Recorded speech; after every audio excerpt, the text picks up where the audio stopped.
नमस्कार साथियों, कैसे हैं आप लोग। आनंद कॉम्पिटिशन्स के यूट्यूब चैनल पर एक बार फिर से आपका स्वागत है। साथियों, उत्तराखंड में कृषि को लेकर के हम ये वीडियो बनाकर लाए हैं। उत्तराखंड में कृषि को लेकर के ये वीडियो आपके लिए तैयार किया गया है। ये बहुत महत्वपूर्ण प्रश्न है और ये प्रश्न अगर एग्रीकल्चर के संबंध में कोई प्रश्न अगर आते हैं तो निश्चित रूप से ये प्रश्न आपको मदद कर सकते हैं। पहला प्रश्न देखते हैं, उत्तराखंड में दुग्ध उत्पादन का ब्रांड क्या है। तो पराग ब्रांड जब उत्तर प्रदेश हुआ करता था तब होता था उत्तराखंड में के क्षेत्र में पराग ब्रांड। अब वर्तमान में जो ब्रांड चल रहा है वो आंचल ब्रांड चल रहा है। तो ऑप्शन नंबर 3 इसका ठीक आता है। आगे देखते हैं, उत्तराखंड की लगभग कितनी जनता कृषि पर निर्भर है। बहुत अच्छा क्वेश्चन है। ये क्वेश्चन बन सकता है आपके आने वाली परीक्षा में। ये क्वेश्चन बहुत अच्छा बन रहा है। तो इसमें लगभग 70% जनता आज भी एग्रीकल्चर पर डिपेंड है। तो ये प्रश्न बहुत अच्छा है, ध्यान रखिएगा। उत्तराखंड हिमालय में कितने प्रतिशत क्षेत्रफल पर खेती की जाती है। तो लगभग 19% क्षेत्र पर जो है खेती की जाती है। ये भी अच्छा क्वेश्चन है, इसे भी आप स्मरण रखेंगे। आगे देखते हैं, उत्तराखंड में कृषि भूमि का वर्गीकरण कितने भागों में किया गया है। तो 5 भागों में जो विकेट की बात हुई थी, तो विकेट बंदोबस्त के आधार पर जो 5 प्रकृति की भूमियां बनाई गई थी, तो वही बंदोबस्त की बात यहाँ पर भी, या भूमि के वर्गीकरण की बात यहाँ हो रही है। उत्तराखंड में किस प्रकार की कृषि भूमि पाई जाती है। तो कृषि भूमि के प्रकार यहाँ पर लिखे हुए हैं, खील भूमि, उपराऊ भूमि, तलाव भूमि या सभी। तो सभी प्रकार की भूमियाँ यहाँ पर उत्तराखंड में पाई जाती हैं और ये फिर से वही बात आ रही है कि विकेट बंदोबस्त जो हुआ था उसके तहत ये निर्धारण किए गए थी। आगे देखते हैं, तलाव भूमि में किस प्रकार धान की फसल पैदा की जा सकती है। तो तलाव भूमि में सिंचाई के द्वारा जो है ये जो धान की फसल है वो पैदा की जाती है। उत्तराखंड में कितने मीटर की ऊंचाई तक गेहूं उगाया जा सकता है। ये भी अच्छा क्वेश्चन है।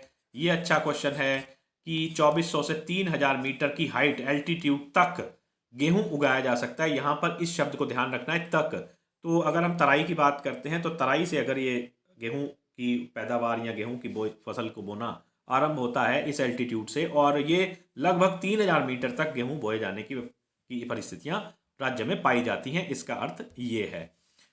उत्तराखंड राज्य में मोटे अनाज की फसल का उत्पादन क्षेत्रफल कितना है। तो ये बहुत महत्वपूर्ण क्वेश्चन है। मोटे अनाज को लेकर के क्वेश्चन आ सकता है क्योंकि स्टेट मिलेट मिशन भी चल रहा है।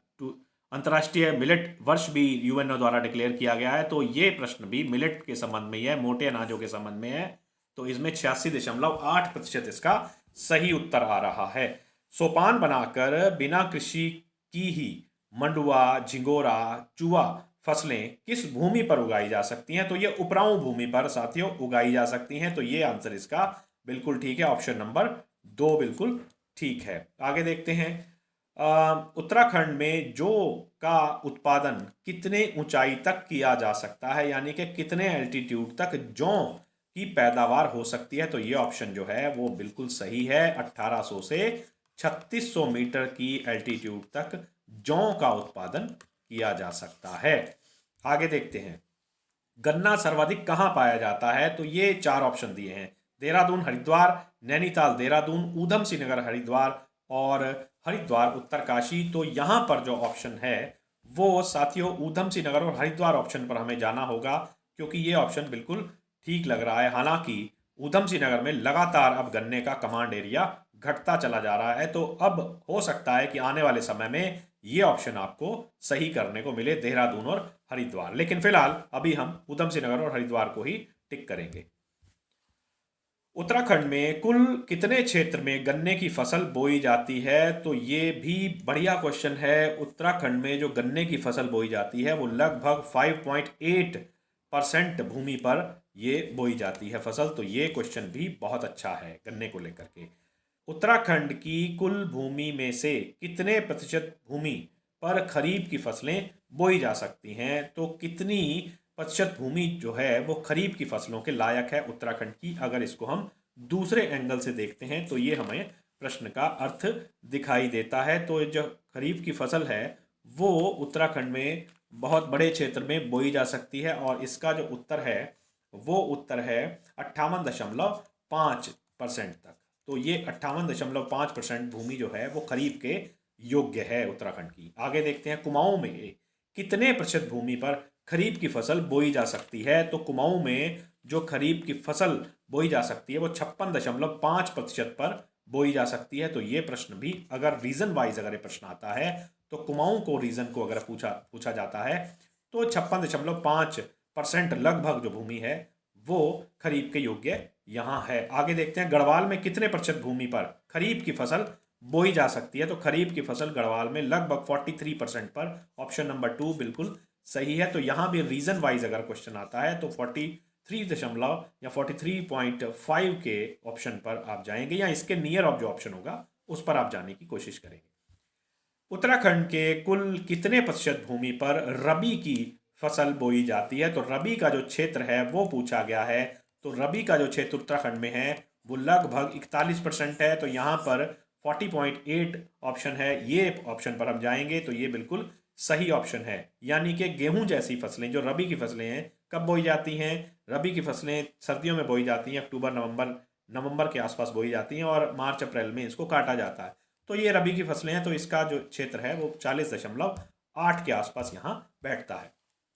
संतरे एवं नींबू की फसलें सर्वाधिक कहाँ होती हैं, ये भी बढ़िया क्वेश्चन है। संतरे और नींबू की फसलें जो हैं वो साथियों कहाँ होती हैं। ये फसलें जो हैं नैनीताल, अल्मोड़ा, देहरादून, हरिद्वार, चमोली, हरिद्वार, देहरादून, अल्मोड़ा, चमोली। तो इन ऑप्शंस में हमें सर्च करना है कि कौन सा सही है। तो नैनीताल में आपने देखा होगा कि फल संरक्षण केंद्र भी है, अल्मोड़ा में भी और देहरादून में। तो ये संतरे और नींबू की फसलें, खट्टे जो फल हैं वो यहाँ पर हमें प्राप्त होते हैं। तो ये ऑप्शन इसका ठीक जाएगा। लीची का उत्पादन सर्वाधिक किन किन स्थानों पर होता है, ये बहुत इंपॉर्टेंट क्वेश्चन है। लीची के संबंध में क्वेश्चन अक्सर आए हैं पहले भी और आते रहेंगे। तो इसके 3 जिले प्रमुख रूप से लीची के उत्पादक माने जाते हैं राज्य में, देहरादून, ऊधम सिंह नगर और नैनीताल। तो ये ऑप्शन हमारा यहाँ पर भी पहला ऑप्शन बिल्कुल ठीक जाना चाहिए। आगे देखते हैं गन्ना किन क्षेत्रों में पाया जाता है। तो गन्ने के उत्पादक जो जनपद हैं उनके बारे में यहाँ पर पूछा गया। 3 जनपद दिए हैं, ऊधम सिंह नगर, हरिद्वार, देहरादून सभी। तो देहरादून हो या हरिद्वार हो या ऊधम सिंह नगर हो, इन सभी में गन्ने का उत्पादन किया जाता है। तो ये आंसर इसका इस प्रकार चौथा ऑप्शन उपरोक्त सही हो जाएगा। उत्तराखंड में अत्याधुनिक चाय की इकाई कहाँ स्थित हुई है। तो ये है क्वेश्चन कि उत्तराखंड में अत्याधुनिक चाय की इकाई कहाँ पर है। तो ये क्वेश्चन पहले भी आया हुआ है, आगे भी आएगा ये क्वेश्चन। कौसानी इसका सही उत्तर है। ये भी इंपॉर्टेंट क्वेश्चन है, ध्यान रखिएगा।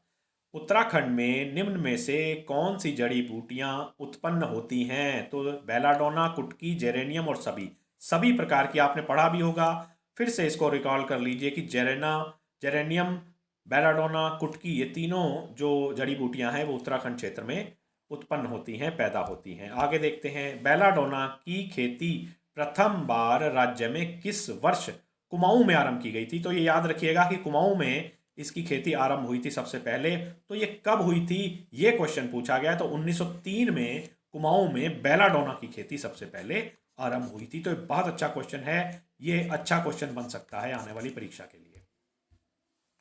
राज्य में चाय उत्पादन में सर्वाधिक योगदान किसका माना जाता है। तो ये क्वेश्चन बहुत अच्छा है, ये क्वेश्चन आया भी हुआ है SSC परीक्षा में।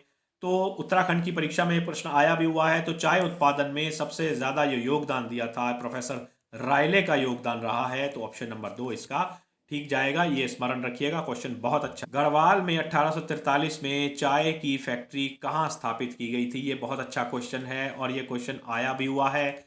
हो सकता है आने वाली परीक्षा में ये रिपीट भी हो जाए। तो गड़ौली जो है वो पौड़ी में सबसे पहली फैक्ट्री चाय की गढ़वाल में लगाई गई थी। राज्य में कुल भूमि का कितने प्रतिशत चारागाह हैं। ये बहुत बढ़िया क्वेश्चन है, ये भी प्रश्न कई बार मैंने देखा है कि आया है परीक्षा में। तो कुल भूमि का कितने प्रतिशत क्या है, चारागाह है। तो चारागाहों की बात अगर हम करें तो 4.25% जो भूमि है वो लगभग चारागाहों के रूप में इस्तेमाल यहां हो रही है।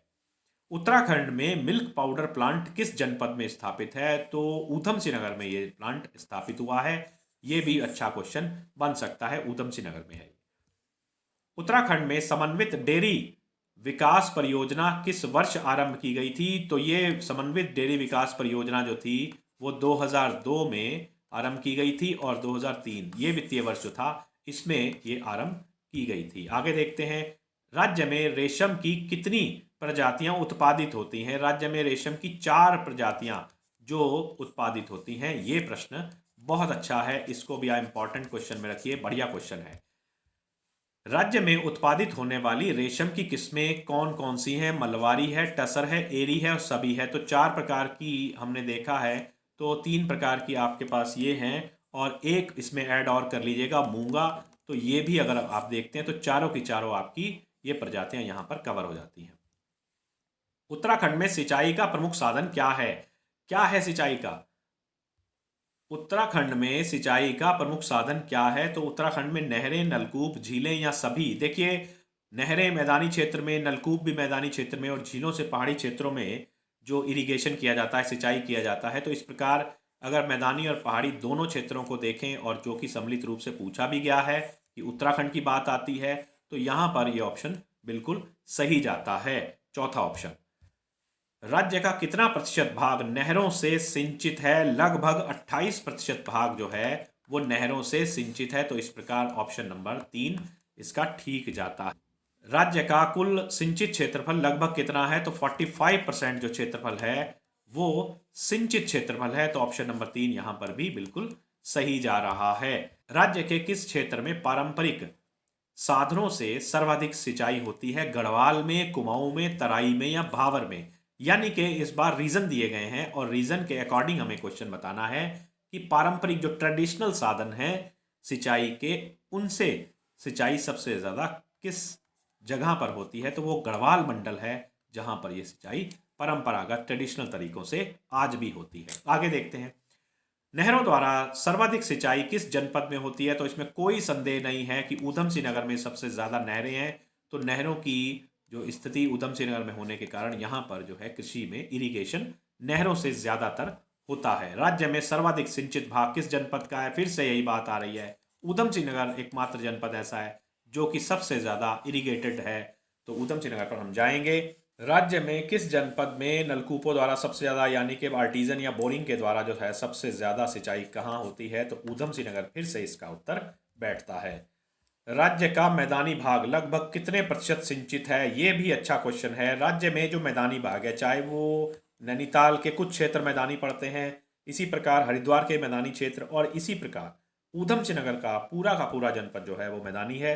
तो यहाँ पर मिला करके कितना भाग जो है वो सिंचित है, ये पूछा गया है मैदान का, यानी कि प्लेन का कितना भाग सिंचित है। तो ये लगभग 100% के आसपास ही जा रहा है। तो मैक्सिमम जो आंकड़ा यहां पर है उस पर जाएंगे।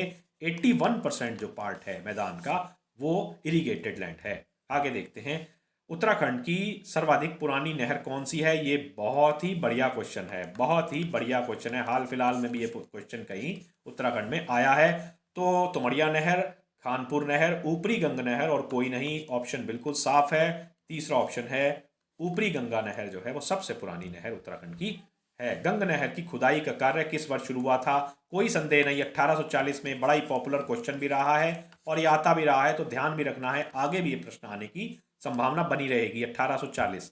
आगे देखते हैं, उत्तराखंड में बीज बचाओ आंदोलन के प्रणेता कौन थे? सुंदरलाल बहुगुणा, जगत सिंह जंगली, विजय बहुगुणा या विजय जड़धारी? ऑप्शन नंबर 4 बिल्कुल सही है, विजय जड़धारी बीज बचाओ आंदोलन के प्रणेता माने जाते हैं।